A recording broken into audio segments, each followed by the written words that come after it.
ಹೊಲವನ್ನುಳುವ ಯೋಗಿ ನೀನು, ನಾಡಿಗೆ ಜೀವ ತುಂಬೋ ಕಾಮಧೇನು. ಹೊಲವನ್ನುಳುವ ಯೋಗಿ ನೀನು, ನಾಡಿಗೆ ಜೀವ ತುಂಬೋ ಕಾಮಧೇನು.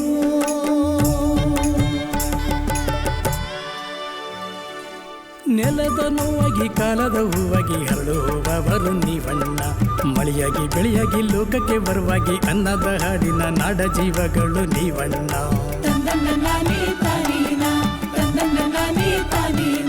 ದನಗುರಿ ಮೇಕೆ ಕೋಳಿ ಹಂದಿ ಮೀನು ಸಹಜ ಕೃಷಿಯ ಮಾಡೋಣ, ಹೂವು ಹಣ್ಣು ಕಾಯಿ ಮೇವು ತಾಳೆ ಬೇವು ಸಮಗ್ರ ಕೃಷಿಯ ಮಾಡೋಣ.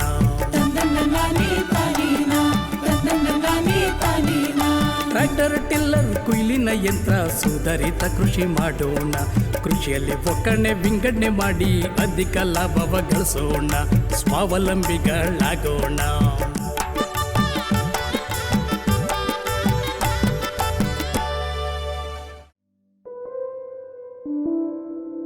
ಕರುನಾಡಿನ ರಾಜಧಾನಿ ಬೆಂಗಳೂರಿಗೆ ಹೊಂದಿಕೊಂಡಂತೆ ಇರುವ ಕರ್ನಾಟಕದ ಪ್ರಮುಖ ಜಿಲ್ಲೆ ಚಿಕ್ಕಬಳ್ಳಾಪುರ.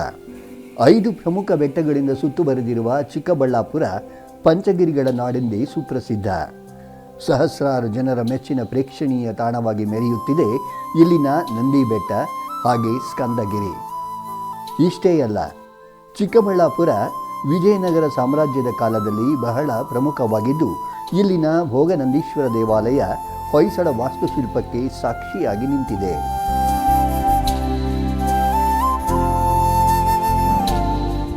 ಇತ್ತೀಚೆಗೆ ನಿರ್ಮಾಣವಾದ ಆದಿಯೋಗಿ ಶಿವನ 112 ಅಡಿ ಎತ್ತರದ ಪ್ರತಿಮೆ ದೇಶದ ಪ್ರವಾಸಿಗರನ್ನ ಕೈಬೀಸಿ ಕರೆಯುತ್ತಿದೆ.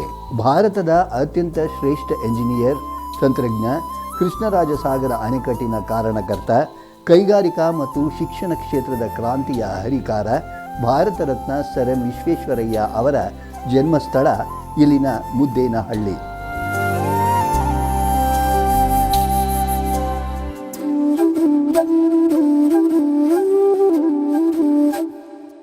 ಭೀಮ ಬಕಾಸುರನನ್ನ ವಧಿಸಿದ ಪುರಾಣ ಪ್ರಸಿದ್ಧ ಸ್ಥಳ ಅಂತೆ ನಾರಾಯಣ ಯತಿಗಳ ತಪೋಭೂಮಿ ಕೈವಾರ ಇದೇ ಚಿಕ್ಕಬಳ್ಳಾಪುರ ಜಿಲ್ಲೆಯದ್ದೇ. ಒಟ್ಟಾರೆ ಚಿಕ್ಕಬಳ್ಳಾಪುರ ಇತಿಹಾಸ, ಸಂಸ್ಕೃತಿ ಮತ್ತು ಪ್ರಕೃತಿ ವೈಶಿಷ್ಟ್ಯಗಳ ಸಂಗಮವೆನಿಸಿದೆ. ಇನ್ನು ಕೃಷಿ ಮತ್ತು ಆರ್ಥಿಕತೆಗೆ ಇಂದು ಸಾಕ್ಷಿಯಾಗಿ ಮುಂದುವರಿಯುತ್ತಿದೆ ಚಿಕ್ಕಬಳ್ಳಾಪುರ ಜಿಲ್ಲೆ. ರೇಷ್ಮೆಯ ನಾಡಾಗಿ ರೇಷ್ಮೆಯ ಉತ್ಪಾದನೆಯಲ್ಲಿ ವಿಶ್ವ ಪ್ರಸಿದ್ಧ. ಜಿಲ್ಲೆಯ ಇಲ್ಲಿನ ಬಹುತೇಕ ಜನರು ರೇಷ್ಮೆ ಕೃಷಿಯಲ್ಲಿ ತೊಡಗಿದ್ದಾರೆ. ಹಣ್ಣು ಮತ್ತು ತರಕಾರಿಗಳ ಬೆಳೆಗಳಾಗಿ ದ್ರಾಕ್ಷಿ, ದಾಳಿಂಬೆ, ಸೀಬೆ ಮತ್ತು ಗುಲಾಬಿ ಹೂವುಗಳ ಬೆಳೆಗಳಿಗೆ ಇಲ್ಲಿನ ಕೃಷಿಕರು ಹೆಚ್ಚಿನ ಒತ್ತನ್ನು ನೀಡಿದ್ದಾರೆ. ಇಂತಹ ಚಿಕ್ಕಬಳ್ಳಾಪುರ ಜಿಲ್ಲೆಯ ಸೂಲಕುಂಟೆ ಗ್ರಾಮದಲ್ಲಿ ನೇಗಿಲಯೋಗಿ ಪ್ರಾಯೋಜಿತ ಸರಣಿಯ 17ನೇ ಕಾರ್ಯಕ್ರಮ ಆಯೋಜಿತವಾಗಿತ್ತು. ರೈತ ಬಾಂಧವರೇ, ಬನ್ನಿ ಕಾರ್ಯಕ್ರಮದಲ್ಲಿ ಭಾಗಿಯಾಗೋಣ. ಸಮಸ್ತ ರೈತ ಬಾಂಧವರೇ ಹಾಗೂ ಚಂದನ ವಾಹಿನಿಯ ವೀಕ್ಷಕರೇ, ತಮಗೆಲ್ಲರಿಗೂ ಕೃಷಿ ಇಲಾಖೆಯ ಪ್ರಾಯೋಜಿತ ನೇಗಿಲಯೋಗಿ ಸರಣಿ ಕಾರ್ಯಕ್ರಮದ 17ನೇ ಸಂಚಿಕೆಗೆ ತಮಗೆಲ್ಲರಿಗೂ ಪ್ರೀತಿಯ ಸ್ವಾಗತ. ರೈತ ಬಾಂಧವರೇ, ಇವತ್ತು ನಾವು ಚಿಕ್ಕಬಳ್ಳಾಪುರ ಜಿಲ್ಲೆಯ ಚಿಕ್ಕಬಳ್ಳಾಪುರ ತಾಲೂಕಿನ ಕಸಬಾ ಹೋಬಳಿಯ ಸುಲಕುಂಟೆ ಅನ್ನುವ ಒಂದು ಗ್ರಾಮದಲ್ಲಿ ಈ ಒಂದು ನೇಗಿಲಯೋಗಿಯ ಒಂದು ಸರಣಿ ಕಾರ್ಯಕ್ರಮವನ್ನು ಹಮ್ಮಿಕೊಂಡಿದ್ದೇವೆ. ಇವತ್ತು ಇಲ್ಲಿ ಸುಲಕುಂಟೆ, ಆಮೇಲೆ ಗೊಲ್ಲಹಳ್ಳಿ ಮತ್ತು ಮಾರಪ್ಪನಹಳ್ಳಿ ಸುತ್ತಮುತ್ತಲ ಗ್ರಾಮಸ್ಥರು ಹೆಚ್ಚಿನ ಸಂಖ್ಯೆಯಲ್ಲಿ ಆಗಮಿಸಿದ್ದಾರೆ. ಇವತ್ತು ನಾವಿಲ್ಲಿ ಕೃಷಿಯಲ್ಲಿ ಸೂಕ್ಷ್ಮ ನೀರಾವರಿ ಉಪಕರಣಗಳ ಬಳಕೆ ಬಗ್ಗೆ, ಹಾಗೆಯೇ ಸೂಕ್ಷ್ಮ ನೀರಾವರಿ ಅಂದ್ರೇನು ಆ ಒಂದು ವಿಷಯವನ್ನು ಇಲ್ಲಿ ಚರ್ಚೆ ಮಾಡೋದಕ್ಕೆ ನಾವಿಲ್ಲಿ ಆಗಮಿಸಿದ್ದೇವೆ. ಸೂಕ್ಷ್ಮ ನೀರಾವರಿ ಅಂತ ಹೇಳಿದಾಗ ನಮಗೆ ಒಂದು ತುಂತುರು ನೀರಾವರಿ ಮತ್ತು ಇನ್ನೊಂದು ಹನಿ ನೀರಾವರಿ, ಇವೆರಡನ್ನು ಒಳಗೊಂಡಂತೆ ನಾವು ಸೂಕ್ಷ್ಮ ನೀರಾವರಿ ಪದ್ಧತಿಗಳು ಅಂತ ಹೇಳ್ತೀವಿ. ಈ ಒಂದು ಸೂಕ್ಷ್ಮ ನೀರಾವರಿ ಪದ್ಧತಿ ಅಳವಡಿಸಿಕೊಳ್ಳೋದ್ರಿಂದ ನೇರವಾಗಿ ಒಂದು ಬೆಳೆಯ ಒಂದು ಬೇರುಗಳ ಒಂದು ವಲಯಕ್ಕೆ ನೀರು ಉಣಿಸುವುದು ಅಥವಾ ರಸಾವರಿ ಅಂತ ಹೇಳ್ತೀವಿ ನಾವು, ಫರ್ಟಿಗೇಷನ್ ಅಂತೀವಿ. ಅಂತಂದರೆ ಪೋಷಕಾಂಶಗಳನ್ನು ಅಥವಾ ದ್ರವರೂಪದ ರಸಗೊಬ್ಬರಗಳನ್ನು ನೇರವಾಗಿ ನೀರಿನ ಮೂಲಕ ಅದಕ್ಕೆ ಆ ಒಂದು ಸಸ್ಯಗಳಿಗೆ ನೇರವಾಗಿ ಬೇರುಗಳಿಗೆ ಬಿಡುವಂಥ ಒಂದು ವ್ಯವಸ್ಥೆಯನ್ನು ಸಹ ಇಲ್ಲಿ ಮಾಡ್ಬೋದು. ಹೀಗೆ ಮಾಡೋದ್ರಿಂದ ನಮಗೆ 40% 70% ಇಳುವರಿ ಕಂಡುಬರುತ್ತೆ. ಹಾಗೆಯೇ ಒಂದು 50% 60% ನೀರಾವರಿ ನಾವು ನೀರನ್ನು ಉಳಿಸಬಹುದು. ಕೃಷಿ ಕಾರ್ಮಿಕರ ಕೊರತೆ ಇದೆ ಇವಾಗ, ಆ ಒಂದು ಕಾರ್ಮಿಕರ ಕೊರತೆಯೂ ಸಹ ನೀಗಿಸ್ಬೋದು ಇದರಲ್ಲಿ. ಸೊ ಹಾಗೆ ಒಂದು ಪರ್ ಡ್ರಾಪ್ ಮೋರ್ ಕ್ರಾಪ್ ಅನ್ನೋದು ಒಂದು ಪ್ರಚಲಿತವಾಗಿದೆ. ಅಂತಂದರೆ ಪ್ರತಿ ಹನಿಗೆ ಹೆಚ್ಚು ಬೆಳೆ ಅಥವಾ ಹೆಚ್ಚು ಇಳುವರಿ ಅನ್ನೋಂಥದ್ದು. ರೈತ ಬಾಂಧವರೇ, ಕೃಷಿಯಲ್ಲಿ ಸೂಕ್ಷ್ಮ ನೀರಾವರಿ ಉಪಕರಣಗಳ ಬಳಕೆ, ಅಂದರೆ ಸೂಕ್ಷ್ಮ ನೀರಾವರಿ ಅಂದ್ರೇನು ಅಂದರೆ ಅದರಲ್ಲಿ 2 ವಿಧ ಅಂತ ಹೇಳಿದೆ ಆವಾಗಲೇ ನಾನು. ಒಂದು ಹನಿ ನೀರಾವರಿ ಮತ್ತು ತುಂತುರು ನೀರಾವರಿ. ಇದೇನು ಇವೆರಡು, ಇದರ ಮಹತ್ವ ಏನು, ಸೂಕ್ಷ್ಮ ನೀರಾವರಿಯ ಮಹತ್ವ ಏನು, ಆ ಒಂದು ವಿಷಯವನ್ನು ಇಲ್ಲಿ ಚರ್ಚೆ ಮಾಡೋದಕ್ಕೆ ನಮ್ಮೊಡನೆ ಇವತ್ತು ಕೃಷಿ ಆಯುಕ್ತಾಲಯದಿಂದ ಅಲ್ಲಿ ಉಪಕೃಷಿ ನಿರ್ದೇಶಕರಾಗಿ ಸೇವೆ ಸಲ್ಲಿಸುತ್ತಿರುವ ಶ್ರೀ GH ಯೋಗೇಶ್ ಅವರು ಬಂದಿದ್ದಾರೆ. ಅವರಿಗೆ ನಿಮ್ಮೆಲ್ಲರ ಪರವಾಗಿ ಪ್ರೀತಿಪೂರ್ವಕ ಸ್ವಾಗತ ಕೋರೋಣ. ಹಾಗೆಯೇ ಚಿಕ್ಕಬಳ್ಳಾಪುರ ಜಿಲ್ಲೆಯ ಜಂಟಿ ಕೃಷಿ ನಿರ್ದೇಶಕರಾದ ಶ್ರೀ SS ಆಬಿದ್ ಸಾಹೇಬರು ಸಹ ಈ ವೇದಿಕೆಯಲ್ಲಿ ಆಗಮಿಸಿದ್ದಾರೆ. ಸೊ ಅವರಿಗೂ ಸಹ ನಾವು ಪ್ರೀತಿಪೂರ್ವಕ ಸ್ವಾಗತವನ್ನು ಕೊಡ್ತಾ ಇದ್ದೇವೆ. ನಮ್ಮೊಡನೆ ಚಿಕ್ಕಬಳ್ಳಾಪುರ ಉಪ ಕೃಷಿ ನಿರ್ದೇಶಕರ ಅಂದರೆ ಚಿಕ್ಕಬಳ್ಳಾಪುರ ಉಪವಿಭಾಗದ ಉಪ ಕೃಷಿ ನಿರ್ದೇಶಕರಾದಂಥ ಶ್ರೀಮತಿ ದೀಪಶ್ರೀ ಅವರು ಸಹ ಆಗಮಿಸಿದ್ದಾರೆ. ಅವರಿಗೂ ನಾವು ಪ್ರೀತಿಪೂರ್ವಕ ಸ್ವಾಗತವನ್ನು ಕೊಡ್ತಾ ಇದ್ದೇವೆ. ಹಾಗೆಯೇ ಚಿಕ್ಕಬಳ್ಳಾಪುರ ತಾಲೂಕಿನ ಸಹಾಯಕ ಕೃಷಿ ನಿರ್ದೇಶಕರಾದ ಶ್ರೀಯುತ ಮುನಿರಾಜರು ಸಹ ನಮ್ಮೊಡನೆ ಇದ್ದಾರೆ. ಅವರಿಗೂ ಸ್ವಾಗತ ಕೋರೋಣ. ಹಾಗೆಯೇ ಸುತ್ತಮುತ್ತಲ ಗ್ರಾಮಸ್ಥರು ಅಂದರೆ ಸುಲಕುಂಟೆ, ಮಾರಪ್ಪನಹಳ್ಳಿ ಮತ್ತು ಗೊಲ್ಲಹಳ್ಳಿಯೂ ಸಹ ಸಾಕಷ್ಟು ಜನ ರೈತರು ಆಗಮಿಸಿದ್ದಾರೆ. ತಮಗೂ ಸಹ ಕೃಷಿ ಇಲಾಖೆಯ ಪರವಾಗಿ ಮತ್ತು ದೂರದರ್ಶನದ ಪರವಾಗಿ ತುಂಬು ಹೃದಯದ ಸ್ವಾಗತವನ್ನು ಕೊಡ್ತಾ ಇದ್ದೇವೆ. ಬನ್ನಿ ರೈತ ಬಂದವರು, ಇವಾಗ ನಾವು ಸೂಕ್ಷ್ಮ ನೀರಾವರಿ ಅಂದರೆ ಏನು ತಿಳ್ಕೊಳ್ಳೋಣ. ನಾನು ಈ ಒಂದು ಕಾರ್ಯಕ್ರಮಕ್ಕೆ ವಿಶೇಷವಾಗಿ ಆ ಒಂದು ಚರ್ಚೆ ಮಾಡೋಕ್ಕೆ ಆಗಮಿಸಿರುವಂತಹ ಉಪಕೃಷಿ ನಿರ್ದೇಶಕರಾದ ಯೋಗೇಶ್ ಸರ್, ದಯಮಾಡಿ ರೈತರನ್ನು ಕುರಿತು ಸೂಕ್ಷ್ಮ ನೀರಾವರಿಯ ಒಂದು ಮಹತ್ವವನ್ನು ತಿಳಿಸ್ಕೊಡ್ಬೇಕು ಅಂತ ಹೇಳಿ ತಮ್ಮಲ್ಲಿ ವಿನಂತಿ ಮಾಡ್ಕೊಳ್ತೇನೆ ಸರ್. ಯಾಕಂದರೆ ಫಿಲ್ಮ್ ಅಪ್ಸೆಟ್ ಆಗಿಬಿಡುತ್ತೆ ಸರ್.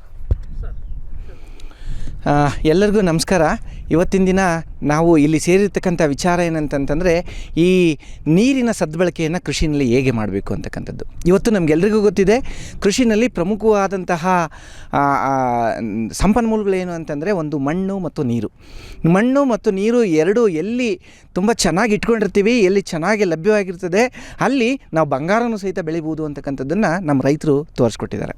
ಹಾಗಾಗಿ ನಮ್ಮ ಕೃಷಿ ಬಹಳ ದಿನಗಳ ಕಾಲ ಚೆನ್ನಾಗಿರಬೇಕು ಅಂದರೆ ಮಣ್ಣು ಚೆನ್ನಾಗಿರಬೇಕು ಮತ್ತು ನೀರು ಚೆನ್ನಾಗಿರಬೇಕು. ಮಣ್ಣು ಹಲವಾರು ಸಂದರ್ಭಗಳಲ್ಲಿ ಚೆನ್ನಾಗೇ ಇರ್ತದೆ ಒರಿಜಿನಲಿ, ಆದರೆ ಅದು ಯಾವಾಗ ಕೆಡ್ತದೆ ಅಂತಂತಂದರೆ ನಾವು ಅಲ್ಲಿ ನೋಡಿದಾಗ ನಾವು ಮಾಡ್ತಕ್ಕಂತಹ ಚಟುವಟಿಕೆಗಳಿಂದ ಆ ಮಣ್ಣಿನ ಗುಣಮಟ್ಟ ಹಾಳಾಗ್ತದೆ. ಒಂದು, ನಾವು ಕೊಡ್ತಕ್ಕಂಥ ನೀರಿನಲ್ಲಿ ವ್ಯತ್ಯಯ ಆದಾಗ ಅಥವಾ ಹೆಚ್ಚು ಕೊಡ್ತಕ್ಕಂಥದ್ದು ನೀರನ್ನು ಅಥವಾ ಅತ್ಯಂತ ಕಡಿಮೆ ಕೊಡ್ತಕ್ಕಂಥ ಸಂದರ್ಭಗಳಲ್ಲಿ ಆ ಮಣ್ಣಿನ ಫಲವತ್ತತೆ ಕ್ಷೀಣಿಸ್ತದೆ. ನಂತರ ಅದು ಬೆಳೆನಲ್ಲಿ ನಮಗೆ ಆ ಪರಿಣಾಮವನ್ನು ತೋರಿಸ್ತಾ ಇರ್ತದೆ. ಜೊತೆಯಲ್ಲಿ ನಾವು ಬಳಕೆ ಮಾಡ್ತಕ್ಕಂಥ ಪರಿಕರಗಳು, ಈ ರಸಗೊಬ್ಬರಗಳಿರ್ಬೋದು, ಕೀಟನಾಶಕಗಳಿರ್ಬೋದು, ಕಳೆನಾಶಕಗಳಿರ್ಬೋದು, ಈ ರೀತಿಯ ಕೆಮಿಕಲ್ಸ್, ರಾಸಾಯನಿಕಗಳನ್ನು ಬಳಕೆ ಮಾಡೋದ್ರಿಂದ 2 ರೀತಿಯಲ್ಲಿ ಹಾಳಾಗ್ತಾ ಇರ್ತದೆ. ಮಣ್ಣು ಯಾವಾಗಲೂ ಮೊದಲಿಗೆ ತುಂಬ ಚೆನ್ನಾಗಿರ್ತದೆ. ಹಾಳು ಮಾಡಿದವರು ಯಾರು ಅಂತಂದರೆ ನಾವೇ. ಅವೈಜ್ಞಾನಿಕ ರೀತಿಯಲ್ಲಿ ನಾವು ನೀರನ್ನು ಬಳಕೆ ಮಾಡೋದ್ರ ಮುಖಾಂತರ ನಾವು ಅಲ್ಲಿ ಹೆಚ್ಚಾಗಿ ನಾವು ಭೂಮಿಯನ್ನು ಹಾಳು ಮಾಡ್ತಾ ಇದ್ದೀವಿ. ಭೂಮಿಗೆ ಯಾವಾಗ ಹಾಳಾಗ್ತದೆ ಅಂತಕ್ಕಂಥದ್ದನ್ನು ನೋಡ್ತಾ ಬಂದರೆ, ಕಡಿಮೆ ನೀರು ಕೊಟ್ಟಾಗ ಹೆಚ್ಚು ಹಾಳಾಗೋದಿಲ್ಲ, ಅದು ಫಲವತ್ತತೆಯನ್ನು ಆಗಿ ಉಳಿಸ್ಕೊಳ್ತದೆ. ಆದರೆ ಆ ಬೆಳೆನಲ್ಲಿ ಇಳುವರಿ ಏನಾಗ್ತದೆ, ನಮಗೆ ಇಳುವರಿ ಕುಂಠಿತ ಆಗ್ತದೆ. ಹೆಚ್ಚು ನೀರನ್ನು ಕೊಟ್ಟಾಗ ನಮಗೆ ಅಲ್ಲಿ ಹಾಳಾಗ್ತದೆ. ಇವತ್ತು ನಾವು ರೈತರನ್ನ ನೋಡ್ತೀವಿ, ಸುಮಾರಷ್ಟು ಜನ ಇವತ್ತು ಆಟೋ ಸ್ಟಾರ್ಟ್ಗಳು ಬಂದುಬಿಟ್ಟಿದ್ದಾವೆ. ಎಲ್ಲಿ ಬೇಕಾದ್ರೆ ಮೋಟ್ರನ್ನ ಸ್ಟಾರ್ಟ್ ಮಾಡಿದರೆ ಹಾಗೆ ಬಿಟ್ಬಿಟ್ರೆ 4 ಗಂಟೆ 5 ಗಂಟೆ ಕರೆಂಟ್ ಬಂದರೆ 4 ಗಂಟೆ 5 ಗಂಟೆನೂ ಆನ್ ಆಗಿರ್ತದೆ. ರಾತ್ರಿ 2 ಗಂಟೆನಲ್ಲಿ ಕರೆಂಟ್ ಬಂತು ಅಂದರೆ ಆಟೋ ಸ್ಟಾರ್ಟ್ ಆಗಿರ್ತೀವಿ, ಆಟೋ ಸ್ಟಾರ್ಟಲ್ಲಿ ಹೋಗ್ತಾ ಇರ್ತದೆ. ಅಂದರೆ ಆ ಜಮೀನಿಗೆ, ಆ ಬೆಳೆಗೆ ಬೇಕೋ ಬೇಡವೋ ಗೊತ್ತಿಲ್ಲ, ಆದರೆ ಅದಕ್ಕೆ ಹೆಚ್ಚಾಗಿ ನೀರನ್ನು ಕೊಡ್ತಾಯಿದ್ದೀವಿ. ಎಂಥ ನೀರನ್ನು ಕೊಡ್ತಾಯಿದ್ದೀವಿ ಅಂತಕ್ಕಂಥದ್ದು ನಮಗೆ ಗೊತ್ತಿರಬೇಕು. ಮೊದಲೆಲ್ಲ ಏನಾಗ್ತಿತ್ತು ಅಂತಂದರೆ, ಮಳೆ ನೀರು ಬರ್ತಿತ್ತು, ಎಲ್ಲೋ ಬಾವಿನಲ್ಲಿ ಒಂದು 25 ಅಡಿ 30 ಅಡಿ ಆಳದಲ್ಲಿ ನೀರು ಸಿಗ್ತಿತ್ತು. 25 ಅಡಿ 30 ಅಡಿ ಆಳದಲ್ಲಿ ಸಿಗ್ತಕ್ಕಂಥ ನೀರು ಪ್ಯೂರ್ ನೀರು ಇರ್ತಿತ್ತು. ನಾವು ಯಾವಾಗ ಭೂಮಿಯ ಅಂತರಾಳಕ್ಕೆ ಹೋದ್ವಿ, ಇವತ್ತು 1000, 1500 ಅಡಿ 1600 ಅಡಿಗೆ ಕೊರಿತಾ ಹೋಗ್ತಿದ್ದೀವಿ. ಆ ಭೂಮಿಯ ಅಂತರ್ಜಲ ಮಟ್ಟ ಒಳಗಡೆ ಹೋದಂಗೆ ಅದರಲ್ಲಿ ಸಾಲ್ಟ್ಸು ತುಂಬ ಜಾಸ್ತಿ ಆಗ್ತಿದ್ದಾವೆ, ಅದರಲ್ಲಿ ಈ ಲವಣಾಂಶಗಳು ಜಾಸ್ತಿ ಆಗ್ತದೆ. ಅಷ್ಟು ಆಳದಿಂದ ತೆಗೆದಂತಹ ನೀರನ್ನು ನಾವೇನಾದರೂ ಆ ಭೂಮಿ ಮೇಲೆ ತಂದು ಹಾಕಿದಾಗ ನಮಗೆ ಕಾಣ್ತದೆ, ಆ ಭೂಮಿ ಮೇಲೆ ಬೆಳ್ಳಗಾಗಿರ್ತದೆ. ಸುಮಾರು ಸಂದರ್ಭಗಳಲ್ಲಿ ನಾವು ನೋಡ್ತೇವೆ, ಆ ನೀರು ಬಿಟ್ಟಂಥ ಸ್ಥಳದಲ್ಲಿ, ಆ ಜಾಗದಲ್ಲಿ ಬೆಳ್ಳಗಾಗಿರ್ತದೆ. ಯಾಕೆ ಬೆಳ್ಳಗಾಗಿರ್ತದೆ ಅಂದರೆ, ಆ ಲವಣಾಂಶಗಳು ಆ ಭೂಮಿಯ ಮೇಲ್ಪತ್ರದಲ್ಲಿ ಕೂತ್ಕೊಂಡಾಗ ಆ ಲವಣಾಂಶಗಳು ಇದಾಗ್ತದೆ. ಯಾವಾಗ ಲವಣಾಂಶಗಳು ಹೆಚ್ಚಾಗ್ತದೆ, ಆವಾಗ ಆ ಬೇರಿನ ಬೆಳವಣಿಗೆ ಇರ್ಬೋದು, ಅಲ್ಲಿ ಆ ಮಣ್ಣಿನಲ್ಲಿ ಸೂಕ್ಷ್ಮಾಣುಜೀವಿಗಳ ಚಟುವಟಿಕೆ ಇರ್ಬೋದು, ಆ ಮಣ್ಣಿನಲ್ಲಿ ಲಭ್ಯವಾಗ್ತಕ್ಕಂಥ ಪೋಷಕಾಂಶಗಳ ಪ್ರಮಾಣ ಇರ್ಬೋದು, ಇವೆಲ್ಲವೂ ಸಹಿತ ಕುಂಠಿತ ಆಗ್ತದೆ. ಆ ನಿಟ್ಟಿನಲ್ಲಿ ನಾವು ನೋಡ್ತಾ ಬಂದಾಗ ನೀರನ್ನು ನಾವು ಆ ಲವಣಯುಕ್ತ ನೀರನ್ನು ನಾವು ಬಳಕೆ ಮಾಡಬೇಕಾದ್ರೆ ಹೇಗೆ ಬಳಕೆ ಮಾಡಬೇಕು ಅಂತಕ್ಕಂಥ ತಿಳ್ಕೊಂಡಿರಬೇಕು. ಎರಡನೇದಾಗಿ ಎಷ್ಟು ಪ್ರಮಾಣದಲ್ಲಿ ಕೊಡಬೇಕು, ಯಾವಾಗ ಕೊಡಬೇಕು ಅಂತಕ್ಕಂಥದ್ದು ಗೊತ್ತಿರಬೇಕು. ಧನ್ಯವಾದಗಳು. ಹಾಗೆ ಈ ಒಂದು ಇವತ್ತಿನ ವಿಷಯ ಏನಿದೆ, ಸೂಕ್ಷ್ಮ ನೀರಾವರಿ ಮಹತ್ವ, ಅದ್ರ ಬಗ್ಗೆ ಕೃಷಿ ಆಯುಕ್ತಾಲಯದಿಂದ ಆಗಮಿಸಿ ಕೃಷಿ ಆಯುಕ್ತಾಲಯದಲ್ಲಿ ಸೇವೆ ಸಲ್ಲಿಸುತ್ತಿರುವ ಉಪ ಕೃಷಿ ನಿರ್ದೇಶಕರಾದ ಶ್ರೀಯುತ GH ಯೋಗೇಶ್ರವರು ಇದ್ರ ಬಗ್ಗೆ ಸಾಕಷ್ಟು ಮಾಹಿತಿ ನಿಮಗೆ ಹಂಚಿಕೊಂಡಿದ್ದಾರೆ. ಅವರಿಗೂ ಸಹ ಈ ಒಂದು ಕಾರ್ಯಕ್ರಮದ ಪರವಾಗಿ ಹಾಗೂ ಚಂದನವಾಹಿನಿಯ ಪರವಾಗಿ ಹೃತ್ಪೂರ್ವಕವಾದ ವಂದನೆಗಳನ್ನು ಸಲ್ಲಿಸ್ತೇನೆ ಸರ್. ಹಾಗೆಯೇ ರೈತ ಬಂದವರೇ, ನಮ್ಮೊಡನೆ ಇವತ್ತು ಚಿಕ್ಕಬಳ್ಳಾಪುರ ಜಿಲ್ಲೆಯ ಜಂಟಿ ಕೃಷಿ ನಿರ್ದೇಶಕರಾದಂಥ ಶ್ರೀಯುತ SS ಆಬಿದ್ ಸರ್ ಅವರು ಇದ್ದಾರೆ. ಅವರು ರೈತರನ್ನು ಕುರಿತು ಇಲ್ಲಿನ ನಮ್ಮ ಒಂದು ಇಲಾಖೆಯ ಪರವಾಗಿ ಆಗಿರ್ಬೋದು ಅಥವಾ ಮಳೆ ಬೆಳೆ ಪರಿಸ್ಥಿತಿ ಆಗಿರ್ಬೋದು ಒಂದು ಸಂಕ್ಷಿಪ್ತವಾಗಿ ಒಂದೆರಡು ಮಾತಾಡಬೇಕು ಅಂತ ಕೇಳ್ಕೊಳ್ತೀನಿ ಸರ್. ನಮ್ಮ ರಾಷ್ಟ್ರದಲ್ಲಿ ಈ ಕೋಲಾರ ಮತ್ತು ಚಿಕ್ಕಬಳ್ಳಾಪುರ ಜಿಲ್ಲೆಗಳು ಏನಿದ್ದಾವೆ, ಈ ರೇನ್ ಶ್ಯಾಡೋ ಏರಿಯಾಸ್ ಅಂತ ಹೇಳ್ತೀವಿ. ಅಂದರೆ ಸುತ್ತಮುತ್ತ ಎಲ್ಲ ಕಡೆ ಮಳೆ ಬರ್ತದೆ, ಇಲ್ಲಿ ಮಳೆ ಬರೋದಿಲ್ಲ, ತಡವಾಗಿ ಬರುತ್ತೆ. ಆಮೇಲೆ ಅಕಾಲಿಕ ಮಳೆ, ಬಿತ್ತನೆ ಟೈಮಲ್ಲಿ ಮಳೆ ಇಲ್ಲ. ಹಿಂದೆ ನಾವು ನೋಡ್ತಿದ್ವಿ, ಈ ಕಾಲಕ್ಕೆ ಮಳೆ ಬರ್ತಾಯಿತ್ತು. ಈ ಕನ್ವಾರ ಬಾಗಿಲು ಸೊಪ್ಪಿನ ಬೀದಿ ಅಂತ ಇದೆ, ನೋಡಿದ್ದೀರೋ ಇಲ್ಲೆಲ್ಲ ಗೊತ್ತಿರ್ತದೆ. ಅಲ್ಲೆಲ್ಲ ನೀರೆಲ್ಲ ಹಾಯಿಸಿ ಸೊಪ್ಪೆಲ್ಲ ಬೆಳೀತಾಯಿದ್ರು. ಆಮೇಲೆ ನಾನು ಚಿಕ್ಕ ಹುಡುಗಿದಾಗ ಇಲ್ಲಿಂದ ಹೈದರಾಬಾದು, ಭುವನೇಶ್ವರ, ಮುಂಬೈ ಅಲ್ಲಿವರೆಗೂ ತರಕಾರಿ, ಹೂಕೋಸು, ಎಲೆಕೋಸು, ಟೊಮ್ಯಾಟೊ, ಹೀರೆಕಾಯಿ, ಸೋರೆಕಾಯಿ ಎಲ್ಲ ಹೋಗ್ತಿತ್ತು. ಈಗ ಕಡಿಮೆ ಆಗ್ತಾಯಿದೆ. ಕಡಿಮೆ ನೀರು, ಕಡಿಮೆ ಒಂದು ಭೂಮಿಯಿಂದ ಒಳ್ಳೆ ಸಮೃದ್ಧವಾದ ತರಕಾರಿ ಬೆಳೆಗಳು, ಹೂವು ಎಲ್ಲ ಬೆಳೆದು ನಾರ್ತ್ ಇಂಡಿಯಾವರೆಗೂ ನೀವು ಕಳಿಸ್ತಾಯಿದ್ದೀರಿ. ಸೊ ಇದೊಂದು ಸಾಧನೆ. ಚಿಕ್ಕಬಳ್ಳಾಪುರ ಜಿಲ್ಲೆಯ ಜಂಟಿ ಕೃಷಿ ನಿರ್ದೇಶಕರಾದ ಶ್ರೀಯುತ SS ಆಬಿದ್ ಸಾಹೇಬರು ಆಗಮಿಸಿ ನಿಮ್ಮೆಲ್ಲರ ಕುರಿತು ಮಾತನಾಡಿದರೆ ಅವರಿಗೆ ನಿಮ್ಮೆಲ್ಲರ ಪರವಾಗಿ ಹಾಗೂ ಚಂದನವಾಹಿನಿಯ ಪರವಾಗಿ, ಕೃಷಿ ಇಲಾಖೆ ಪರವಾಗಿ ತಮಗೆ ಧನ್ಯವಾದಗಳು ಸಲ್ಲಿಸ್ತೀನಿ ಸರ್. ರೈತ ಬಂದವರೇ, ಈಗ ಚಿಕ್ಕಬಳ್ಳಾಪುರ ತಾಲೂಕಿನ ಆ ಒಂದು ಉಪ ವಿಭಾಗದ ಉಪ ಕೃಷಿ ನಿರ್ದೇಶಕರಾದಂತಹ ದೀಪಶ್ರೀ ಮೇಡಮ್ ಅವರು ರೈತರನ್ನ ಕುರಿತು ಈ ಒಂದು ಮಳೆ, ಈಗ ಸೂಕ್ಷ್ಮ ನೀರಾವರಿ ಮಾತಾಡಿದ್ವಿ ನಾವು. ಇಲ್ಲಿನ ಮಳೆ ಪರಿಸ್ಥಿತಿ ಹೇಗಿದೆ, ನಮ್ಮಲ್ಲಿ ಕೃಷಿ ಇಲಾಖೆಯಲ್ಲಿ ಈ ಒಂದು ಸೂಕ್ಷ್ಮ ನೀರಾವರಿ ಬಗ್ಗೆ ಆಗಿರ್ಬೋದು, ಮಳೆಯ ಬಗ್ಗೆ ಆಗಿರ್ಬೋದು, ಅದನ್ನು ಯಾವ ಒಂದು ಯೋಜನೆಗಳಿದೆ ಅದ್ರ ಬಗ್ಗೆ ತುಸು ಮಾಹಿತಿ ಹಂಚ್ಕೋಬೇಕಂತ ವಿನಂತಿ ಮಾಡ್ಕೊಳ್ತೀವಿ ಮೇಡಮ್. ನಮ್ಮ ಚಿಕ್ಕಬಳ್ಳಾಪುರ ಜಿಲ್ಲೆಯಲ್ಲಿ ಗಮನಿಸಿದಾಗ ಮಳೆ ಪರಿಸ್ಥಿತಿ ಹೇಗಿದೆ ಅಂದರೆ, ಒಂದು ವರ್ಷದಲ್ಲಿ ನಮಗೆ ಬಹಳ ಮಳೆ ಬಂದುಬಿಡುತ್ತೆ. ಅಂದರೆ ಅತಿ ಹೆಚ್ಚು ಅತಿವೃಷ್ಟಿ ಆಗಿಬಿಡುತ್ತೆ. ಯಾವಾಗಂದರೆ ನಾವು 22ನೇ ಸಾಲಿನಲ್ಲಿ ಅತಿವೃಷ್ಟಿಯಾಗಿತ್ತು. ಮತ್ತು 23-24ನೇ ಸಾಲಿನಲ್ಲಿ ಬರಗಾಲ ನಾವು ಎದುರಿಸಿದ್ದೀವಿ. ಆಮೇಲೆ ಮಳೆ ಒಂದು ವರ್ಷದಲ್ಲಿ ನಾವು ಗಮನಿಸಿದಾಗ ಮುಂಗಾರಲ್ಲಿ ನಮಗೆ ಡಿಲೇ ರೈನ್ಫಾಲ್, ಅಂದರೆ ಈಗ ಜೂನ್ ಜುಲೈನಲ್ಲಿ ನಾವು ಬಿತ್ತನೆ ಮಾಡ್ಕೋಬೇಕು, ಮೇ ಜೂನ್ ಜುಲೈನಲ್ಲಿ. ಆದರೆ ಆ ತಿಂಗಳುಗಳಲ್ಲಿ ನಮಗೆ ಮಳೆನೇ ಆಗೋದಿಲ್ಲ. ಮತ್ತು ನಾವು ಆಗಸ್ಟ್ ಇರ್ಬೋದು, ಸೆಪ್ಟೆಂಬರ್ ಅಕ್ಟೋಬರಲ್ಲಿ ಮಳೆ ಆಗುತ್ತೆ. ಈ ರೀತಿ ಮಳೆ ಪ್ಯಾಟ್ರನ್ನು ನಮಗೆ ಕೈ ಕೊಟ್ಟಿರೋದ್ರಿಂದ ಬೆಳೆಗಳು ಕೂಡ ನಾವು ತಗೊಳ್ಳೋದು ಕಷ್ಟ ಆಗ್ತಿದೆ. ಈಗ ನೆಲಗಡಲೆ ಇರ್ಬೋದು, ಮೊದಲು ನಮ್ಮದು ಒಂದು 20,000 ಹೆಕ್ಟರ್ವರೆಗೂ ಇತ್ತು ಬೆಳೆ, ಅಂದರೆ ನಮ್ಮ ಜಿಲ್ಲೆಯಲ್ಲಿ. ಆದರೆ ಈಗ ಸುಮಾರು 8,000 ಬರೋದು ಕೂಡ ಕಷ್ಟ ಆಗಿದೆ. ಯಾಕೆಂದರೆ ಮಳೆ ಇಲ್ಲ. ಬಿತ್ತನೆ ಆಗೋ ಟೈಮಲ್ಲಿ ನಮಗೆ ಮಳೆ ಬರೋದಿಲ್ಲ. ಆಗಸ್ಟಲ್ಲಿ ಮಳೆ ಬರುತ್ತೆ, ಆಗ ನಾವು ಬಿತ್ತನೆ ಮಾಡಲಿಕ್ಕೆ ಆಗ್ತಿಲ್ಲ. ಆದ್ದರಿಂದ ನೆಲಗಡಲೆ ಕೂಡ ಏರಿಯಾ ಕಡಿಮೆ ಆಗಿದೆ. ಅದೇ ರೀತಿ ಬೇರೆ ರಾಗಿಗೆ ಸ್ವಲ್ಪ ಅನುಕೂಲ ಆಗುತ್ತೆ. ಯಾಕೆಂದರೆ ನಾವು ಲೇಟಾಗಿ ಏನು ನಾವು ಬಿತ್ತನೆ ಮಾಡ್ಕೊಳ್ತೀವಿ, ರಾಗಿಗೆ ಸ್ವಲ್ಪ ಅನುಕೂಲ ಆಗುತ್ತೆ. ಮತ್ತು ಚಿಕ್ಕಬಳ್ಳಾಪುರ ತಾಲೂಕಿನಲ್ಲಿ ರಾಗಿ ಸ್ವಲ್ಪ ಯಥೇಚ್ಛವಾಗಿ ನಾವು ಬೆಳೀತಾ ಇದ್ದೀವಿ. ಮತ್ತು ಇನ್ನೊಂದು ಏನು ಅಂದರೆ, ಭಾಳ ಕಡೆ ಈಗ ಮುಸ್ಕಿನ ಜೋಳ ಬೆಳೆನ ನಾವು ತಗೊಳ್ತಾ ಇದ್ದಾರೆ ರೈತರು. ಯಾಕಂದರೆ ಈ ಮಳೆಯಿಂದ ಅದು ಒಂದು ಸತಿ ಬಿತ್ತನೆ ಮಾಡಿಬಿಟ್ರೆ ಮತ್ತೆ ಅದರಿಂದ ಮತ್ತೆ ಏನು ಅಲ್ಲಿ ಉಳುಮೆ ಮಾಡೋದು ಅದು ಎಲ್ಲ ಕಡಿಮೆ ಆಗುತ್ತೆ ಅಂತ ಹೇಳಿ ಮುಸ್ಕಿನ ಜೋಳದ ಕಡೆ ಒಲವು ತೋರಿಸ್ತಾ ಇದ್ದಾರೆ. ಆದರೆ ನಾವು ಎಲ್ಲೇ ಹೋದರೂ ಕೂಡ ನಾವು ರಾಗಿ ತಗೊಳ್ಳಿ, ಈಗ ದ್ವಿದಳ ಧಾನ್ಯಗಳನ್ನ ತಗೊಳ್ಳಿ ಅಂತ ಹೇಳ್ಬಿಟ್ಟು ಫಲವತ್ತತೆನ ನಾವು ಕಾಪಾಡಬೇಕು ಅಂತೇಳಿ ಕ್ರಾಪ್ ರೊಟೇಷನ್ ಈಗೆಲ್ಲ ಮಾತಾಡಿದಂಗೆ ನಾವು ಮಾಡಬೇಕು ಅಂತೇಳಿ ಎಲ್ಲ ಕಡೆ ನಾವು ಕೂಡ ಎಲ್ಲ ಮನವಿ ಮಾಡ್ಕೊಳ್ತಾ ಇದ್ದೀವಿ. ಅದರಿಂದ ರೈತರು ಈ ಎಲ್ಲ ಯೋಜನೆಗಳ ಸದುಪಯೋಗ ಪಡಿಸ್ಕೋಬೇಕು ಅಂತ ಹೇಳಿ ಕೇಳ್ಕೊತಾ ನನ್ನ ಮಾತನ್ನು ಮುಗಿಸ್ತೀನಿ. ಎಲ್ಲರಿಗೂ ವಂದನೆಗಳು. ರೈತ ಬಂದವರೇ, ಸೂಕ್ಷ್ಮ ನೀರಾವರಿ ಮತ್ತು ಕೃಷಿ ಭಾಗ್ಯ ಯೋಜನೆಯಲ್ಲಿ ಕೃಷಿ ಹೊಂಡ ಅಂದರೆ ಬಿದ್ದ ನೀರನ್ನು ಏನು ನಡೆಯುವ ನೀರನ್ನು ತಡೆಯುವಂತೆ ಮಾಡೋದು, ನಿಂತ ನೀರನ್ನು ಇಂಗಿಸುವಂತೆ ಮಾಡೋದು, ಆ ಒಂದು ಪದ್ಧತಿಯಲ್ಲಿ ನಮ್ಮಲ್ಲಿ ನಾವು ಕೃಷಿ ಭಾಗ್ಯ ಯೋಜನೆಯನ್ನು ಮಳೆ ನೀರನ್ನು ಸಂರಕ್ಷಣೆ ಮಾಡಿ ಬೆಳೆಗಳ ಒಂದು ಸಂದಿಗ್ಧ ಪರಿಸ್ಥಿತಿಯಲ್ಲಿ ಆ ಒಂದು ನೀರುಣಿಸುವ ಮೂಲಕ ಒಂದೊಂದು ಉಪಯುಕ್ತವಾದಂತಹ ಒಂದು ಯೋಜನೆ ಅದು ಕೃಷಿ ಭಾಗ್ಯ ಯೋಜನೆ. ಹಾಗೆ ಸೂಕ್ಷ್ಮ ನೀರಾವರಿ ಯೋಜನೆ. ಸೊ ಅದ್ರ ಬಗ್ಗೆ ಸಂಕ್ಷಿಪ್ತವಾದ ಒಂದು ಮಾಹಿತಿ ನೀಡಿದಂತಹ ದೀಪಶ್ರೀ ಮೇಡಮ್ ಅವರಿಗೆ ಧನ್ಯವಾದಗಳು. ಹಾಗೆಯೇ ನಮ್ಮೊಡನೆ ಇವತ್ತು ಚಿಕ್ಕಬಳ್ಳಾಪುರ ತಾಲೂಕಿನ ಸಹಾಯಕ ಕೃಷಿ ನಿರ್ದೇಶಕರಾದ ಮುನಿರಾಜು ಅವರು ನಮ್ಮೊಡನೆ ಇದ್ದಾರೆ. ಸೊ ಅವರು ಈ ಒಂದು ಫರ್ಟಿಗೇಷನ್ ಅಂತ ಹೇಳಿದೆ ನನ್ನ ಒಂದು ಪೀಠಿಕೆಯಲ್ಲಿ, ಅಂದರೆ ರಸಾವರಿ ಅಂತಂದರೆ ಏನು ಲಘು ಪೋಷಕಾಂಶಗಳಾಗಿರ್ಬೋದು ಅಥವಾ ಏನು ನೀರಿನ ಮೂಲಕ ಬೆಳೆಗಳಿಗೆ ಉಣಿಸುವಂತಹ ಕೆಲವೊಂದು ರಸಗೊಬ್ಬರ ಅಥವಾ ಪೋಷಕಾಂಶಗಳಾಗಿರ್ಬೋದು, ರಸಾವರಿ ಪದ್ಧತಿ ಅಂತೀವಿ. ಸೊ ಅದು ಹಾಗೆ ಹಸಿರೆಲೆ ಗೊಬ್ಬರಗಳ ಬಳಕೆ, ಅಂದರೆ ನಾವು ಮಣ್ಣಿನಲ್ಲಿ ಒಂದು ಸಾವಯವ ಇಂಗಾಲ ಆಗಿರ್ಬೋದು ಅಥವಾ ಸಾವಯವ ಅಂಶವನ್ನು ಹೆಚ್ಚಳ ಮಾಡೋದ್ರ ಬಗ್ಗೆ ಈ ಒಂದು 2 ವಿಷಯವನ್ನು ಕುರಿತು ರೈತರಿಗೆ ಮಾಹಿತಿ ನೀಡಬೇಕಂತ ಹೇಳಿ ಅವರಿಗೆ ನಾನು ವಿನಂತಿ ಮಾಡ್ಕೊಳ್ತೇನೆ. ಇತ್ತೀಚಿನ ದಿನಗಳಲ್ಲಿ ಹಸು ಸಾಕಾಣಿಕೆ ಆಗಿರ್ಬೋದು ಮತ್ತು ಬೇರೆ ಬೇರೆ ಸಾವಯವ ಮೂಲಗಳ ಸಾವಯವ ಗೊಬ್ಬರದ ಮೂಲ ನಮ್ಮಲ್ಲಿ ಕಡಿಮೆ ಆಗ್ತಾ ಬರ್ತಾ ಇದೆ.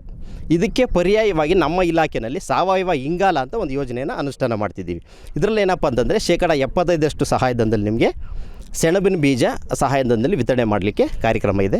ಇದನ್ನು ಪ್ರಮುಖವಾಗಿ ನಾವು ಏಪ್ರಿಲ್ ಅಥವಾ ಮೇ ತಿಂಗಳಲ್ಲಿ ವರ್ಷದ ಏನು ಮೊದಲ ನಮಗೇನು ಮಳೆ ಬರುತ್ತೆ ಆ ಒಂದು ಸಂದರ್ಭದಲ್ಲಿ ಎಲ್ಲ ರೈತರಿಗೆ ಸಹಾಯಧನ ಕೊಡಲಿಕ್ಕೆ ನಾವು ವ್ಯವಸ್ಥೆ ಮಾಡ್ಕೊಂಡಿರ್ತೀವಿ.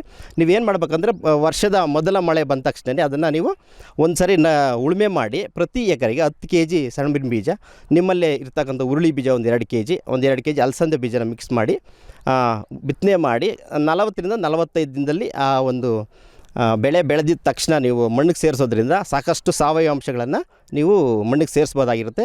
ಮತ್ತು ಇದಕ್ಕೆ ಇನ್ನೊಂದು ಅನುಕೂಲ ಏನಪ್ಪ ಅಂತಂದರೆ ನಮ್ಮ ಜಮೀನಿರ್ತಕ್ಕಂಥ ಯಥೇಚ್ಛವಾಗಿ ಬೆಳೆಯೋಂಥ ಕಳೆಗಳನ್ನು ನಾವು ಹತೋಟಿ ಮಾಡ್ಬೋದಾಗುತ್ತೆ. ನೀವು ಈ ಒಂದು ಯಾವುದೋ ಒಂದು ಜಮೀನಲ್ಲಿ ನೀವು ಒಂದು ಹಸಿರು ಬಿತ್ತನೆ ಮಾಡಲಿಲ್ಲ ಅಂತಂದರೆ ನೀವೇ ಗಮನಿಸ್ಬೋದು, ಯಥೇಚ್ಛವಾಗಿ ಕಳೆ ಬರುತ್ತೆ ನಮ್ಮಲ್ಲಿ, ಕರೆಕ್ಟ್ ಅಲ್ವಾ? ಅದೇ ರೀತಿ ನೀವು ಆ ಜಮೀನಲ್ಲಿ ನೀವು ಹಸಿರಲೆ ಬಿತ್ತನೆ ಬೀಜ ಅಥವಾ ಯಾರು ಉರುಳಿನ ಅಕಸ್ಮಾತ್ ಸೆಣಬಿನ ಬೀಜ ಸಿಗಲಿಲ್ಲ ಉರುಳಿ ಅಥವಾ ಅಲಸಂದೆ ಬಿತ್ತನೆ ಬೀಜ ನೀವು ಮಿಕ್ಸ್ ಮಾಡಿ ಚೆಲ್ಲಿಬಿಟ್ಟು ನೀವು 40ರಿಂದ 45 ದಿನಕ್ಕೆ ಅದ್ರ ಮಣ್ಣಿಗೆ ಸೇರಿಸೋದ್ರಿಂದ ಸಾಕಷ್ಟು ಸಾವಯವ ಅಂಶಗಳನ್ನು ಸೇರಿಸ್ದಂಗೆ ಆಗುತ್ತೆ.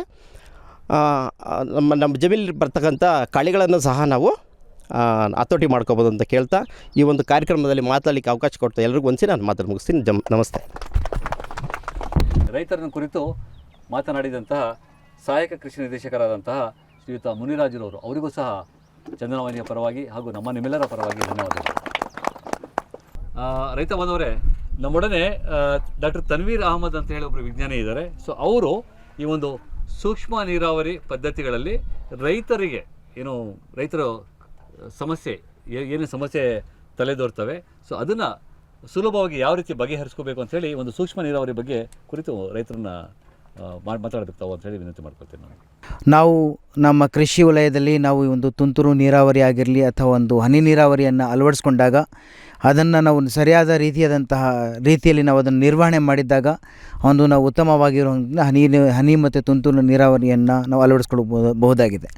ಈ ಒಂದು ನಾವು ಬಳಸಿದಾಗ ಯೂಶಲಿ ನಾವೇನು ಮಾಡ್ತೀವಿ, ರಾಸಾಯನಿಕ ಗೊಬ್ಬರಗಳನ್ನು ಬಿಟ್ಟಾಗ ಹಾಗೂ ಕೆಲವೊಂದು ಸಲ ಬಯೋಫರ್ಟಿಲೈಸರ್ಸನ್ನ ನಾವು ಇದರಲ್ಲಿ ಬಿಟ್ಟಾಗ ಒಂದು ಹನಿ ನೀರಾವರಿಯಲ್ಲಿ ಏನಾಗಿರುತ್ತೆ ಅಂತಂದರೆ ಈ ಪೈಪ್ ಬ್ಲಾಕ್ ಆಗಿರುವಂತಹ ಚಾನ್ಸಸ್ಸು ಜಾಸ್ತಿ ಇರುವಂಥದ್ದು.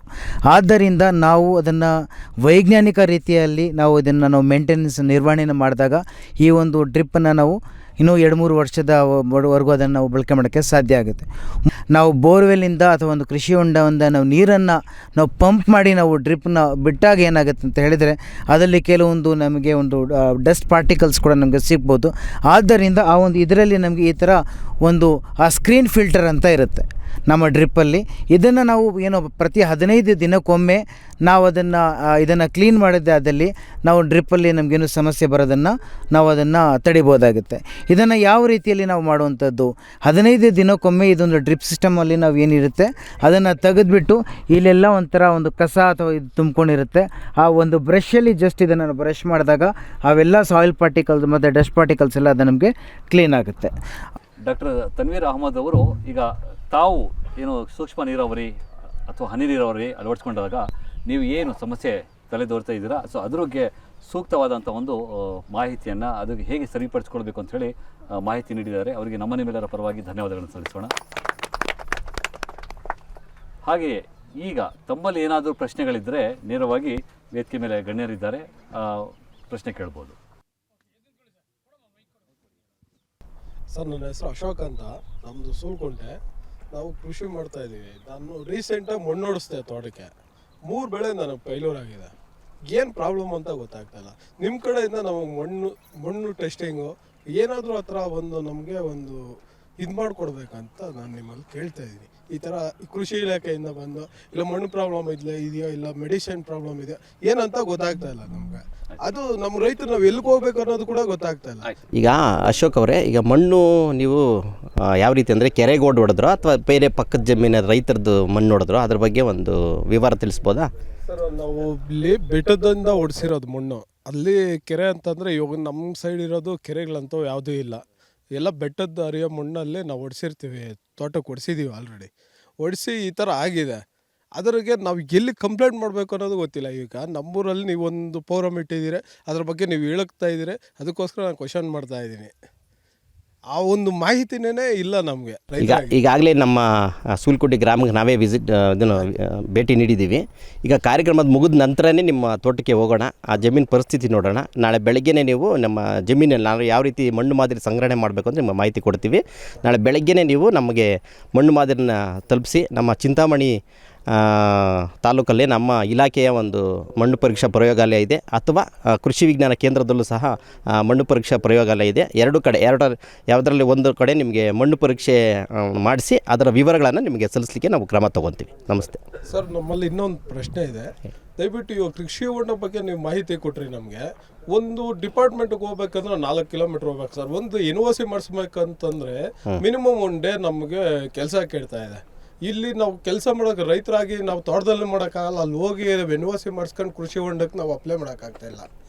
ಈಗ ನಾನು ಸುಮಾರು 1 ವರ್ಷದಿಂದ ನಾನು ಇದೇ ಜಾಗದಲ್ಲೇ ಕೃಷಿ ಹೊಂಡ ಮಾಡಬೇಕಂತ ತುಂಬ ಒಂದು 2-3 ಕಿತ ಹೋದೆ. ಆ ಟೈಮಿಗೆ ನಾವು ಹೋಗೋಕ್ಕಲ್ಲ, ಆಫೀಸರ್ಸು ಇಲ್ಲಿ ಪ್ರತಿಯೊಂದು ಏನೋ ಒಂದು ಪ್ರಾಬ್ಲಮ್ ಆಗುತ್ತೆ.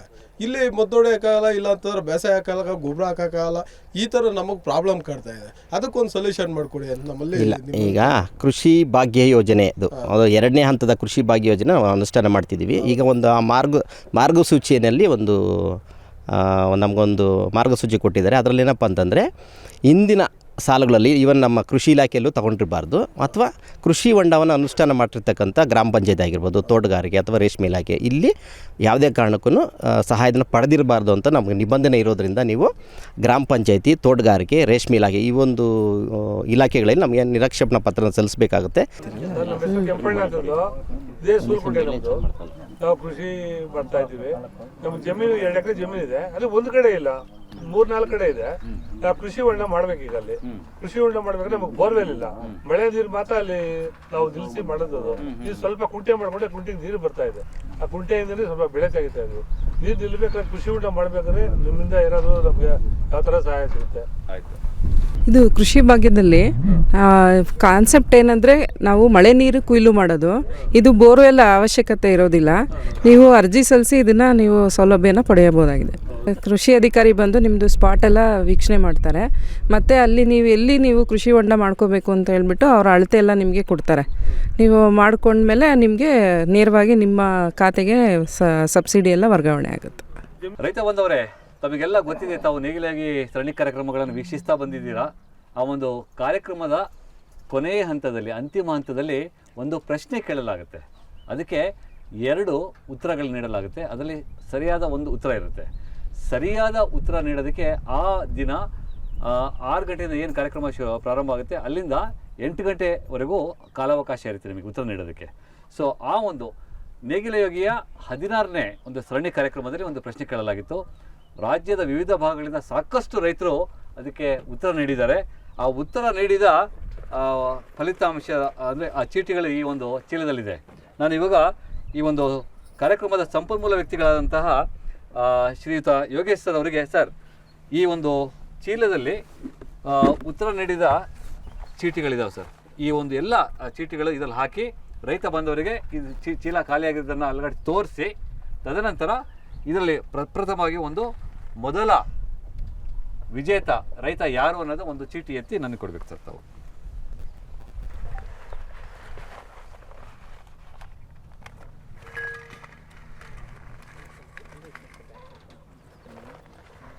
ಸಾಕಷ್ಟು ರೈತರು ಉತ್ತರ ನೀಡ್ತಾ ಹೋಗಿದ್ದಾರೆ. ಕೆಲವರು 8 ಗಂಟೆ ಆದಮೇಲೆ 9 ಗಂಟೆವರೆಗೂ ಉತ್ತರ ಕೊಟ್ಟಿದ್ದಾರೆ. ಆದರೆ ನಾವು 8 ಗಂಟೆ ಒಳಗಡೆ ಯಾರು ಉತ್ತರ ನೀಡಿದ್ದಾರೆ ಆ ಕಾಲಾವಕಾಶಕ್ಕೆ ಮಾತ್ರ ಇಲ್ಲಿ ನಾವು ಚೀಟಿ. ಸರ್, ಪ್ರಥಮ ಅದೃಷ್ಟವಂತ ವಿಜೇತ ರೈತ ಯಾರು ಅನ್ನೋದನ್ನು ತಾವು ಚೆನ್ನಾಗಿ ಕುಲುಕಿಸ್ಬಿಡಿ, ಕೈ ಹಾಕಿ ನೆನೆಸ್ಕೊ ಒಳಗಡೆ.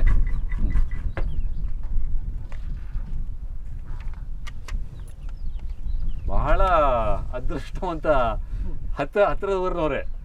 ಲಕ್ಷ್ಮೀನಾರಾಯಣ, ವೀರಮ್ಮನಹಳ್ಳಿ, ಆಲೂರು, ಗೌರಿಬಿದನೂರು ತಾಲೂಕು.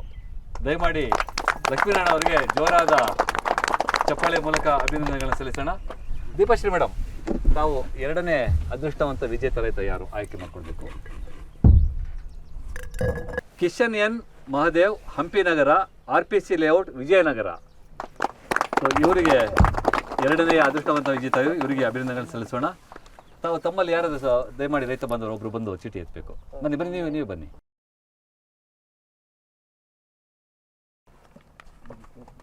ಉತ್ತರ ಕರ್ನಾಟಕ ಭಾಗದವರು. 3ನೇ ಅದೃಷ್ಟವಂತ ವಿಜೇತ ಮಹೇಂದ್ರ ಜಾಕ, ದೇವದುರ್ಗ, ರಾಯಚೂರು. ಇವರು 3ನೇ ಅದೃಷ್ಟವಂತ ವಿಜೇತ. ಮತ್ತೊಮ್ಮೆ 3 ಅದೃಷ್ಟವಂತ ವಿಜೇತರ ಹೆಸರನ್ನು ಹೇಳ್ತೀನಿ ನಾನು. ಲಕ್ಷ್ಮೀನಾರಾಯಣ, ವೀರಮ್ಮನಹಳ್ಳಿ, ಆಲೂರು, ಗೌರಿಬಿದನೂರು ತಾಲೂಕು. 2ನೇವರು Kishan N Mahadev, Hampinagara, RPC layout, Vijayanagara. 3ನೇವರು ಮಹೇಂದ್ರ ಜಾಕ, ದೇವದುರ್ಗ, ರಾಯಚೂರು. ಇವರು 3 ಅದೃಷ್ಟವಂತ ವಿಜೇತರು. ದಯಮಾಡಿ ಮತ್ತೊಮ್ಮೆ ಅವರಿಗೆ ಚಪ್ಪಾಳೆಯ ಮೂಲಕ ಅಭಿನಂದನೆಗಳನ್ನು ಸಲ್ಲಿಸೋಣ. ನಮ್ಮ ಕೃಷಿ ಇಲಾಖೆಯ ಪ್ರಾಯೋಜಿತ ನೇಗಿಲ ಯೋಗಿ ಸರಣಿ ಕಾರ್ಯಕ್ರಮದ 17ನೇ ಸಂಚಿಕೆ. ತಾವು ದಯಮಾಡಿ ಈ ಒಂದು ನೇಗಿಲ ಯೋಗಿ ಕಾರ್ಯಕ್ರಮ ಪ್ರಸಾರ ಆಗ್ತಾ ಇರುತ್ತೆ. ಮಂಗಳವಾರ ಸಂಜೆ 6ರಿಂದ 6:30 ಹಾಗೂ ಗುರುವಾರ ಸಂಜೆ 6ರಿಂದ 6:30 ಈ ಒಂದು ಕೃಷಿ ದರ್ಶನ ಕಾರ್ಯಕ್ರಮ ಏನು ಮೂಡಿ ಬರುತ್ತೆ ಆ ಒಂದು ಸಮಯದಲ್ಲಿ ದಯಮಾಡಿ ತಾವು ಸಹ ಈ ಒಂದು ನೇಗಿಲ ಯೋಗಿ ಕಾರ್ಯಕ್ರಮದಲ್ಲಿ ಭಾಗಿಯಾಗಿ ಕಾರ್ಯಕ್ರಮವನ್ನು ವೀಕ್ಷಿಸಿ ಅಲ್ಲಿ ಕೇಳುವಂತಹ ಪ್ರಶ್ನೆಗಳಿಗೆ ತಾವೂ ಉತ್ತರ ನೀಡಿ, ತಾವೂ ಅದೃಷ್ಟವಂತ ವಿಜೇತರಾಗಿ ಅಂತ ಹೇಳಿ ವಿನಂತಿ ಮಾಡ್ಕೊಳ್ತಾ, ನಾವು ಇಷ್ಟೊತ್ತು ಇಲ್ಲಿ ಸೂಕ್ಷ್ಮ ನೀರಾವರಿ ಬಳಕೆ ಮತ್ತು ಅದರಲ್ಲಿರುವಂತಹ ಉಪಕರಣಗಳ ಬಳಕೆ ಹಾಗೂ ಅದರ ಮಹತ್ವ ಏನು ಅಂತೇಳಿ ಸಾಕಷ್ಟು ಮಾಹಿತಿಯನ್ನು ನಾವು ಇಲ್ಲಿ ಪಡೆದುಕೊಂಡಿದ್ದೇವೆ. ತಾವು ಇಲ್ಲಿ ಆಗಮಿಸಿದ ಎಲ್ಲ ಗಣ್ಯಮಾನ್ಯರಿಗೆ ಹಾಗೂ ಸೂಲಕುಂಟೆ ಮತ್ತು ಸುತ್ತಮುತ್ತಲ ಗ್ರಾಮಸ್ಥರಾದ ತಮಗೆಲ್ಲರಿಗೂ ಒಂದು ಸುತ್ತ ನಾವು ಮತ್ತೆ ನೇಗಿಲೋಗಿ ಸರಣಿ ಕಾರ್ಯಕ್ರಮದ 18ನೇ ಸಂಚಿಕೆಯಲ್ಲಿ ಭೇಟಿಯಾಗೋಣ. ನಮಸ್ಕಾರ. ರೈತ ಬಾಂಧವರೇ ನಮಸ್ಕಾರ. ನೇಗಿಲ ಯೋಗಿ ಪ್ರಾಯೋಜಿತ ಕಾರ್ಯಕ್ರಮದ 17ನೇ ಸಂಚಿಕೆಯ ಪ್ರಶ್ನೆ ಕೇಳುವ ಸಮಯ ಈಗ ನಿಮ್ಮ ಮುಂದೆ. ಪ್ರಶ್ನೆ: ಸೂಕ್ಷ್ಮ ನೀರಾವರಿಯನ್ನು ಎಲ್ಲ ಬೆಳೆಗಳಿಗೂ ಬಳಸಬಹುದೇ? ಉತ್ತರ 1 ಹೌದು, ಉತ್ತರ 2 ಇಲ್ಲ. ಪ್ರಶ್ನೆ ಮತ್ತೊಮ್ಮೆ: ಸೂಕ್ಷ್ಮ ನೀರಾವರಿಯನ್ನು ಎಲ್ಲ ಬೆಳೆಗಳಿಗೂ ಬಳಸಬಹುದೇ? ಉತ್ತರ 1 ಹೌದು, ಉತ್ತರ 2 ಇಲ್ಲ. ನಿಮ್ಮ ಉತ್ತರ ಕಳಿಸಲು ನಮ್ಮ ವಾಟ್ಸಪ್ ಸಂಖ್ಯೆ 9480118811. ಮತ್ತೊಮ್ಮೆ ವಾಟ್ಸಪ್ ಸಂಖ್ಯೆ 9480118811. ನಿಮ್ಮ ಉತ್ತರ ಕಳಿಸಲು ಇಂದು ರಾತ್ರಿ 8 ಗಂಟೆಯವರೆಗೆ ಗಡುವು. ಮತ್ತೆ ಮುಂದಿನ ಕಾರ್ಯಕ್ರಮದಲ್ಲಿ ಭೇಟಿಯಾಗೋಣ. ನಮಸ್ಕಾರ.